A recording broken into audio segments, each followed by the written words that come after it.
नमस्कार, स्वागत है आप सबका दिन भर की तमाम बड़ी और अहम खबरों के साथ। मैं हूं कवीन सचान। शुरुआत हेडलाइन से। मध्य प्रदेश में 2 और किसानों ने दी जान। सत्याग्रह पर बैठे ज्योतिरादित्य सिंधिया। मंदसौर में पीड़ित परिवारों से मिले मुख्यमंत्री।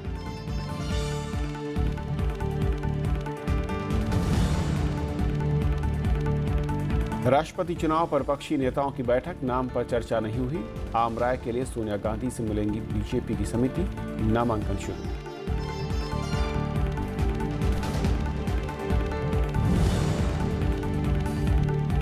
तमिलनाडु विधानसभा में भारी अवरोध, सदन से निकाले गए डीएमके विधायकों की खरीद फरोख्त के आरोपों पर चर्चा की मांग हुई खारिज।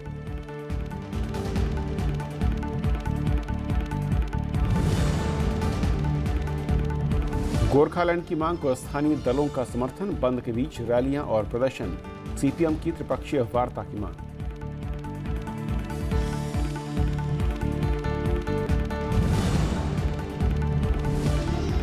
पूर्वोत्तर में भारी बारिश और बाढ़, मिजोरम में 10 से ज्यादा लोगों की मौत। असम और मणिपुर के कई इलाके डूबे, मदद के लिए कंट्रोल रूम।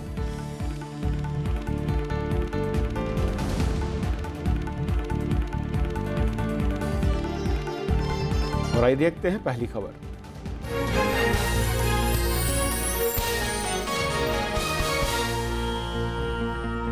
मध्य प्रदेश के मुख्यमंत्री शिवराज सिंह चौहान ने आज मंदसौर जाकर पुलिस फायरिंग में मारे गए किसानों के परिवार वालों से मुलाकात की।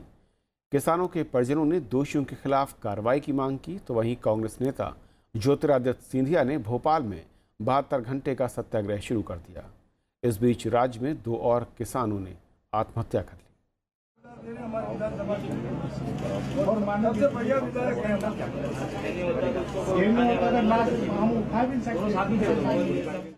मंदसौर में पुलिस फायरिंग में 6 किसानों की मौत के 8 दिन बाद सूबे के मुख्यमंत्री शिवराज सिंह चौहान बुधवार को पीड़ित परिवारों से मिलने पहुंचे। मुख्यमंत्री ने पीड़ित परिवार को हर मुमकिन मदद का भरोसा दिलाया और 1 करोड़ रुपए का चेक सौंपा। उनका कहना था कि वो पीड़ितों से संवेदना जताने आए थे। इसके साथ ही मंदसौर कई दिनों से जारी धारा 144 हटा ली गई है। किसानों की तकलीफें भी सुन रहा हूं, चर्चा भी कर रहा हूं, बातचीत भी कर रहा हूं। कई उपाय प्रदेश सरकार ने किए हैं, वो भी सबकी जानकारी में आ रहे हैं। शांति सद्भाव रहे और किसान आगे बढ़े, उसके लिए हर संभव प्रयास किए जाएंगे। मुख्यमंत्री से मुलाकात में किसानों के परिजनों ने कहा कि वो दोषियों के खिलाफ सख्त कार्रवाई चाहते हैं। पुलिस वालों ने जान ले ली उनकी साहब, इसलिए उन पे सख्त कार्रवाई की जाए साहब। दूसरी बात ये कि उसको हटाया जाए, 302 की उसके ऊपर धारा लगाई जाए। जमीन छुड़वा दूंगा, तेरे बैंक में भर दूंगा, तू सुख से रहे। भोपाल में कांग्रेस नेता ज्योतिरादित्य सिंधिया सत्याग्रह पर बैठ गए हैं। सरकार जो आज शासन में मध्य प्रदेश में बैठी है, मैं पूछना चाहता हूं कि क्या हक है उस सरकार को किसी भी अन्नदाता की जान लेने का? क्या हक बनता है? उधर शिवसेना ने कहा कि महाराष्ट्र में कर्ज माफी के फैसले पर अमल को लेकर वो जुलाई तक इंतजार करेगी। पार्टी अध्यक्ष उद्धव ठाकरे ने कहा कि फैसला लागू नहीं होने पर बड़ा कदम उठाया जाएगा।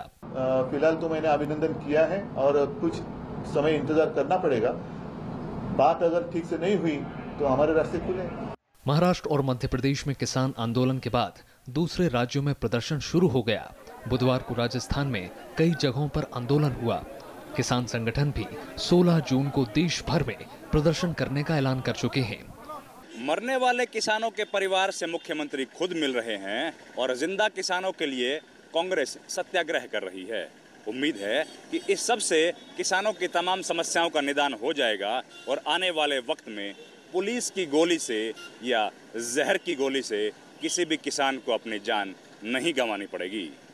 मंदसौर से कैमरामैन संजय कुमार के साथ रविंद्र सिंह शोराण, राज्यसभा टीवी। और देश भर में किसानों के नाराजगी को देखते हुए अब सरकार ने 1 साल के लिए कृषि कर्ज को 9 की बजाय 7% पर देने की बात कही है। अगर समय पर कर्ज चुकाया गया तो ब्याज की दर घटकर 4% रह जाएगी। किसान आंदोलन के बीच केंद्रीय कैबिनेट ने आज एक फैसला लिया है। खेती के लिए किसान 3 लाख रुपए तक का कर्ज ले सकते हैं। साल 2017-18 में इस योजना पर 20,339 करोड़ रुपए का खर्च होने का अनुमान है। योजना 2006 और 7 में शुरू की गई थी, जिसे रिजर्व बैंक और नाबार्ड लागू करते हैं। चालू वित्त वर्ष में खेती के लिए 10 लाख करोड़ रुपए का कर्ज देने का लक्ष्य है। इसके अलावा तैयार फसल रखने के लिए भी कर्ज पर 2% की छूट मिलेगी। ये कर्ज 6 महीने के लिए मिलेगा।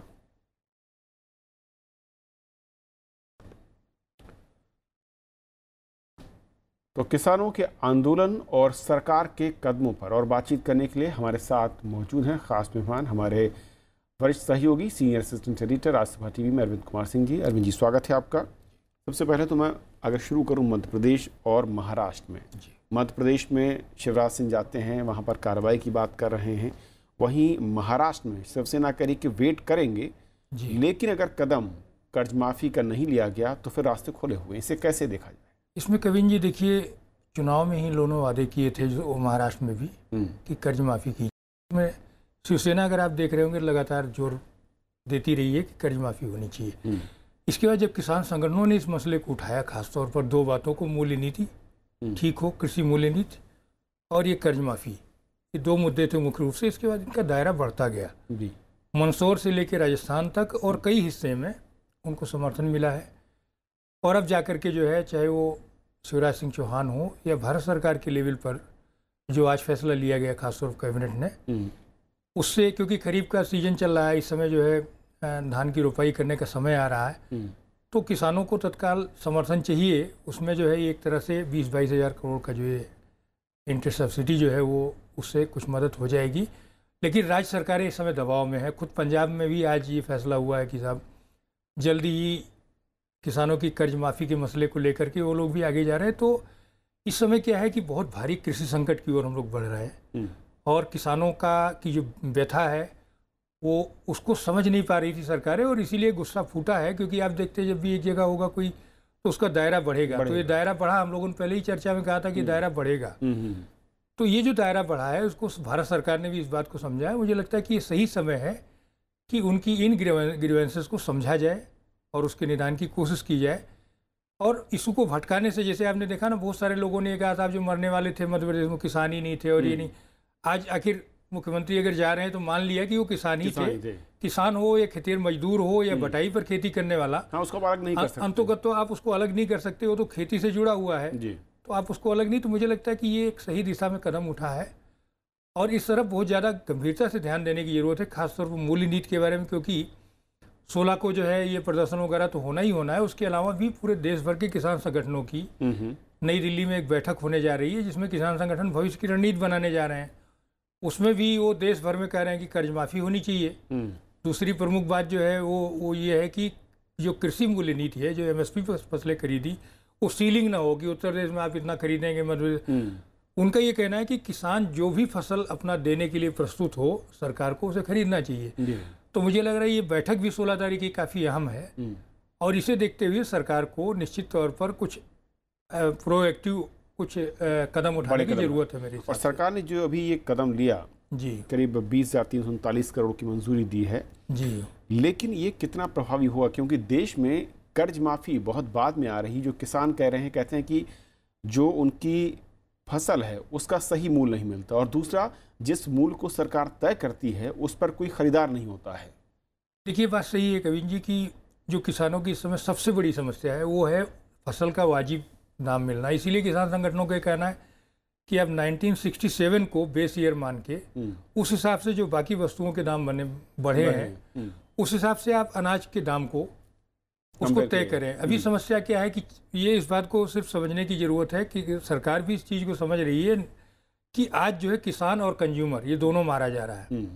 अगर कोई दाल किसान से 51 रुपये में खरीदी जा रही है और 150 में, अगर वो कंज्यूमर को 150 या 150 में मिल रही है या 200 तक बिक गई, तो उसमें किसान को कुछ नहीं मिलना है और कंज्यूमर के जेब से जाना है। तो जो ये फ़र्क है, मतलब उत्पादक और उपभोक्ता के बीच का जो फ़र्क है, यानी जो है बहुत ज़्यादा ताकतवर हो रहा है।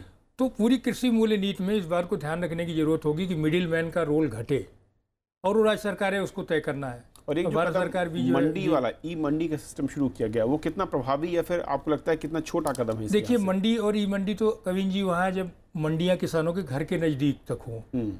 अब आप देखिए, अभी मैं चंपारण बिहार में मंडी व्यवस्था ही नहीं है।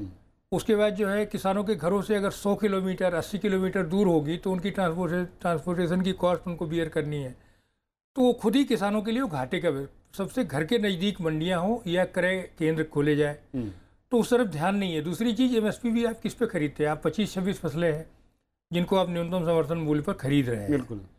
तो हमारा ये मानना है कि या जो भी कृषि सेक्टर के लोग हैं उनका ये मानना है कि जो फसलें किसान पैदा कर रहा है उनके लिए न्यूनतम गारंटी होनी चाहिए कि इससे कम में नहीं बिकेगी, यानी लागत तो उसकी निकलनी चाहिए।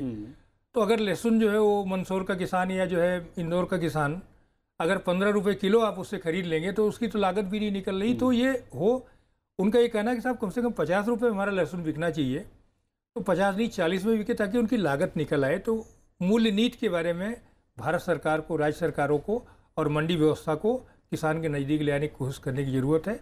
और ये भी इसी से जुड़ा हुआ आपका कोल्ड स्टोरेज है, कोल्ड चेन है, ताकि मान लीजिए अगर आज बाजार नीचे गिर गया है और हम कोई चीज़ बेचना चाहते हैं तो हम कोल्ड स्टोरेज में रख लें, वो इंतजार कर सकता है। ये जो है भंडारण हमारा व्यवस्था हो, तो ये सब कमजोरियां है, इसको दूर करने के लिए बहुत ज़्यादा निवेश करने की ज़रूरत है मेरे हिसाब से। बहुत जल्दी मैं कहूँ कि तेज़ी के साथ जी केंद्र और राज्य सरकारों को इस पर गंभीरता से सोचना होगा, क्योंकि जो किसानों के आंदोलन का दायरा ही हर रोज़ बढ़ता दिख रहा है।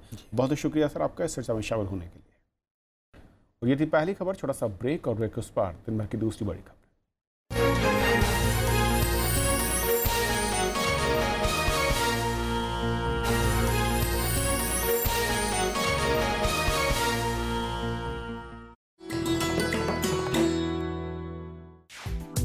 विजय लक्ष्मी पंडित, संयुक्त राष्ट्र महासभा की पहली महिला अध्यक्ष, देश की पहली महिला कैबिनेट मंत्री, भारतीय संविधान सभा की सदस्य, लोकसभा में फूलपुर सीट की नुमाइंदगी, संयुक्त राष्ट्र मानवाधिकार परिषद में देश का प्रतिनिधित्व।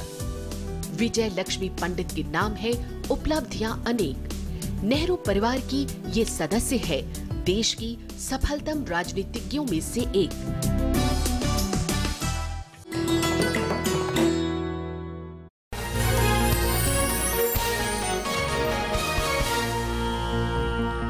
राष्ट्रपति चुनाव के मद्देनजर विपक्षी दलों ने आज दिल्ली में बैठक की। विपक्ष ने फिलहाल राष्ट्रपति उम्मीदवार के लिए किसी नाम पर चर्चा नहीं की है।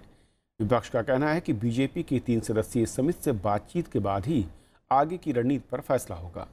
बीजेपी के नेता इसको लेकर शुक्रवार को सोनिया गांधी और सीताराम येचुरी से मुलाकात करेंगे।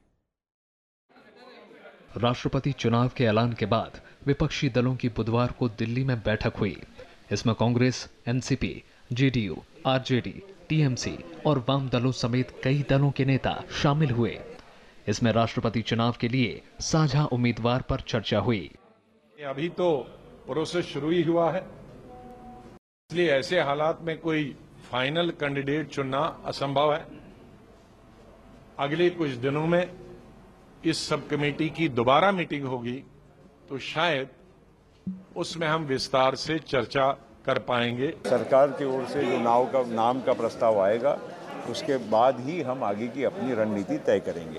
तो इसलिए आज इतना ही कहना काफ़ी है कि सरकार ने हमसे संपर्क किया, उन्होंने हमाया भी किया है और वो बात करने की उन्होंने कहा कि वो बात करने जा रहे हैं। माननीय हमारे पास फ़ोन आया था, उन्होंने कहा माननीय बहन जी से बात करना चाहते हैं, वो करेंगे। राष्ट्रपति चुनाव को लेकर बीजेपी की ओर से साझा उम्मीदवार की कोशिश तेज हो गई है। पीटीआई के मुताबिक इसके लिए बनी कमेटी शुक्रवार को कांग्रेस अध्यक्ष सोनिया गांधी से मिलेगी। इसके बाद सीपीएम महासचिव सीताराम येचुरी से मुलाकात हो सकती है। वेंकैया नायडू और राजनाथ सिंह ने एनसीपी नेता प्रफुल्ल पटेल और बीएसपी नेता सतीश चंद्र मिश्रा से भी बात की है। Both of us will be talking to different parties and on 17th finance minister will come back. Once he comes back, we'll meet together and then we will exchange information and then move forward. नए राष्ट्रपति के चयन की औपचारिक प्रक्रिया बुधवार से शुरू हो गई है। चुनाव आयोग ने अधिसूचना जारी कर दी है। इसके साथ ही नामांकन की प्रक्रिया शुरू हो गई है। नामांकन 28 जून तक किया जा सकेगा। जरूरत पड़ने पर 17 जुलाई को वोट डाले जाएंगे। 20 जुलाई को वोटों की गिनती होगी। चुनाव में संसद और विधानसभा के निर्वाचित प्रतिनिधि वोट करेंगे। राष्ट्रपति प्रणब मुखर्जी का कार्यकाल 24 जुलाई को खत्म होगा। Bureau report, Rajya Sabha TV. Tamil Nadu विधानसभा में विश्वास मत से पहले कथित खरीद फरोख्त के मुद्दे पर गतिरोध देखने को मिला। डीएमके विधायकों के विरोध प्रदर्शन के बाद उन्हें सामूहिक रूप से सदन से बाहर निकाल दिया गया और इसके बाद डीएमके नेताओं ने विधानसभा के बाहर प्रदर्शन किया, जिस दौरान एमके स्टालिन को हिरासत में भी लिया गया। एआईएडीएमके पनीर सेल्वम गुट के विधायक एमएस सरवणन के कथित वीडियो पर तमिलनाडु विधानसभा में जमकर विरोध प्रदर्शन हुआ। कथित खरीद फरोख्त के वीडियो के बाद डीएमके इस बात पर अड़ गई कि सदन में विश्वास मत के लिए फिर से वोटिंग कराई जाए। विधानसभा अध्यक्ष पी धनपाल ने कहा कि मामला अदालत में है, लिहाजा वोटिंग नहीं हो सकती। इसके बाद डीएमके की तरफ से नारेबाजी होने लगी तो अध्यक्ष ने भी सभी विधायकों को सदन से बाहर निकाल दिया। डीएमके नेता एमके स्टालिन की अगुवाई में पार्टी ने विधानसभा के बाहर भी प्रदर्शन जारी रखा। डीएमके ने सड़क बंद कर दी। इसके बाद पार्टी नेता एमके स्टालिन को हिरासत में ले लिया गया। डीएमके से लोकतंत्र पर हमला करार दे रही है। डीएमके पलानीसामी सरकार को भंग करने की मांग कर रही है। அது மட்டுமல்ல, உடனடியாக இதில் யார் யார் சம்பந்தப்பட்டிருக்கிறார்கள், எங்கெங்க பணங்கள் எல்லாம் பேரம் பேசப்பட்டு யார் யாருக்கு வழங்கப்பட்டிருக்கிறது என்பதை குறித்து உடனடியாக அரசே முன்வந்து சிபிஐ விசாரணை நடத்திட வேண்டும் என்று எடுத்துச் சொல்ல வேண்டும் என்ற அடிப்படையில் தான் இன்றைக்கு சட்டமன்றத்தில் நேரமில்லா நேரத்தை பயன்படுத்தி நான் எழுப்புவதற்கு முயற்சித்தேன்। असल में पूरे मामले की शुरुआत एक स्टिंग ऑपरेशन से शुरू हुई, जिसमें पनीर सेल्वम गुट के विधायक एसएस सरवणन को फरवरी में हुए विश्वास मत के दौरान विधायकों की खरीद फरोख्त का दावा करते हुए लाया गया। ओ पनीर सेल्वम ने इस मामले में सरवणन से सफाई मांगी है। वहीं मदुरई के विधायक सरवणन ने कहा है कि वीडियो के साथ छेड़छाड़ की गई है और उसमें मौजूद आवाज उनकी नहीं है। डीएमके ने इस मामले में मद्रास हाईकोर्ट में याचिका दायर कर सीबीआई और डीआरआई से जांच की मांग की है। Bureau report, Rajya Sabha TV. Gorkha Janmukti Morcha की ओर से बेमियादी बंद का मामला अब राजनीतिक तूल पकड़ता जा रहा है। गोरखालैंड की 6 पार्टियों की सर्वदलीय बैठक के बाद आंदोलन और तेज हो गया है। दार्जिलिंग और कालिम्पोंग जिले में तीसरे दिन भी बंद के चलते कामकाज ठप रहा। विपक्ष इसके लिए सत्ताधारी तृणमूल कांग्रेस के रवैये को जिम्मेदार ठहरा रहा है। दार्जिलिंग का ये मुख्य बाजार आम दिनों गुलजार रहता है, लेकिन बंद के चलते यहाँ सन्नाटा है। होटल खाली हैं, सड़कें सूनी हैं और रेस्टोरेंट में खाने वाला कोई भी नहीं दिख रहा। दुकानदारों की बिक्री घट गई है और ज्यादातर सैलानी दार्जिलिंग छोड़कर निकल गए हैं। बंद तो नहीं होना चाहिए, सबके लिए हानिकारक है। जो रोज कमाते रोज खाते सबके लिए हानिकारक है। हानि होता है, नुकसान होता है। टूरिस्ट तो पहाड़ छोड़ के चले जाते। टूरिस्ट है नहीं, लोग सिर्फ लोकल है। Yeah, we've read a bit about it in the media and definitely sympathise with the cause of the local people, so we understand why they're on strike and बेमियादी बंद के तीसरे दिन भी कई इलाकों में जुलूस निकाले गए। मंगलवार को गोरखालैंड की 6 पार्टियों ने बैठक कर अलग गोरखालैंड के प्रस्ताव को सर्वसम्मति से मंजूरी दी। बैठक में गोरखा नेशनल लिबरेशन फ्रंट ने भी हिस्सा लिया, जो स्थानीय निकाय में तृणमूल कांग्रेस की सहयोगी है। ऑल इंडिया गोरखा लीग और जन आंदोलन पार्टी बैठक में शामिल नहीं हुई, लेकिन अलग गोरखालैंड को दोनों पार्टियों ने खुला समर्थन जताया है। भूतपूर्व सैनिकों का संगठन भी इस आंदोलन में शरीक होने को तैयार है। तराई डुवर्स दार्जिलिंग डिस्ट्रिक्ट का पूरा एक सर्विसमैन आएगा उसमें, तो उसके बाद फिर ये लोग अभी 20 तारीख को जो सर्वदलीय बैठक है उसके बाद तय होगा कि किस तरह का स्टेप लेंगे आगे। सीपीएम ने तनावपूर्ण हालात के लिए ममता बनर्जी सरकार और तृणमूल कांग्रेस को जिम्मेदार ठहराया है। सीपीएम ने त्रिपक्षीय बैठक की जरूरत पर जोर दिया। वहीं कांग्रेस ने कहा कि ममता बनर्जी सरकार हर आवाज को बलपूर्वक तरीके से दबाने की कोशिश कर रही है। ऑल पार्टी मीटिंग होना चाहिए और साथ साथ ट्राइपार्टाइट बैठक करके केंद्र सरकार राज्य सरकार दोनों की जिम्मेदारी है। सीमावर्ती इलाका है और सिर्फ पुलिस से, सिर्फ लाठीचार्ज से, सिर्फ जोर जुलूम से ये मामला हल होने वाला नहीं है। Heinous measures in order to humiliate the Gorkha Janamukti Morcha। केंद्र सरकार पूरे हालात पर पैनी नजर टिकाए हुए है। मंगलवार को केंद्र ने एहतियातन अर्धसैनिक बलों के 600 अतिरिक्त जवानों को दार्जिलिंग भेजा। केंद्र ने पूरे मामले पर राज्य सरकार से विस्तृत रिपोर्ट मांगी है। Bureau report, Rajya Sabha TV. Party के नेताओं के बीच मतभेद एक बार फिर सामने आने लगे हैं। पार्टी नेता दिलीप पांडे ने ट्वीट कर कुमार विश्वास को घेरने की कोशिश की। उन्होंने ट्वीट कर कुमार से पूछा कि वो कांग्रेस के खिलाफ तो बोलते लेकिन बीजेपी के खिलाफ क्यों नहीं बोलते। उनका रुख समझ नहीं आ रहा। राजस्थान का प्रभार मिलने के बाद कुमार विश्वास ने पार्टी कार्यकर्ताओं के साथ बैठक कर कहा था कि पार्टी राजस्थान चुनाव में बीजेपी पर निजी हमले नहीं करेगी।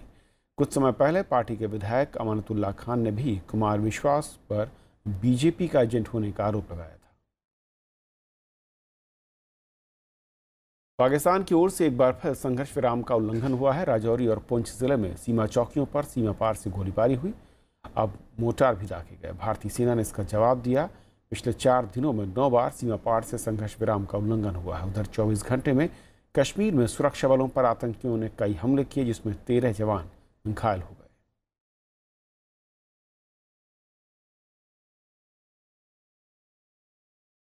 पेट्रोल पंप डीलरों की ओर से कड़े विरोध के बाद सरकार ने पेट्रोल और डीजल की कीमतों में हर रोज होने वाले बदलाव को टाल दिया है। पेट्रोलियम मंत्री धर्मेंद्र प्रधान ने कहा कि सरकार फिलहाल इस दिशा निर्देश के आगे कदम नहीं बढ़ाएगी। पेट्रोल पंप डीलर्स ने 16 जून से प्रस्तावित हड़ताल भी वापस ले ली है। इससे पहले सरकार ने कहा था कि 16 जून से रोजाना पेट्रोल और डीजल की कीमत तय होगी। पेट्रोल पंप मालिकों की दलील है कि मशीन में रोजाना नई कीमत दर्ज करने में ही 1 घंटा लग जाता है, जिससे पेट्रोल पंप पर रोजाना लड़ाइयां भी देखने को मिलती हैं। पूर्वोत्तर राज्यों में मानसून के पहुंचते ही बाढ़ जैसे हालात बन गए हैं। 4 दिन में भारी बारिश ने कई इलाकों को डुबो दिया, तो मिजोरम की स्थिति नाजुक है। यहाँ 10 से ज़्यादा लोगों की अब तक मौत हो चुकी है। असम, मणिपुर, अरुणाचल प्रदेश और त्रिपुरा में भी कई इलाके डूबे हुए हैं। हालांकि राहत और बचाव का काम भी जारी है। भारी बारिश और बाढ़ से मिजोरम में हालात खराब हैं। लंगलेई जिले के तलाबुंग में 10 से अधिक लोगों की जान चली गई। कई लोग लापता हैं। राज्य में जमीन धंसने से 50 से ज्यादा घर तबाह हो गए। 350 से ज्यादा घर डूब गए हैं। राजधानी आइजोल की सड़कें पानी में डूब गई हैं।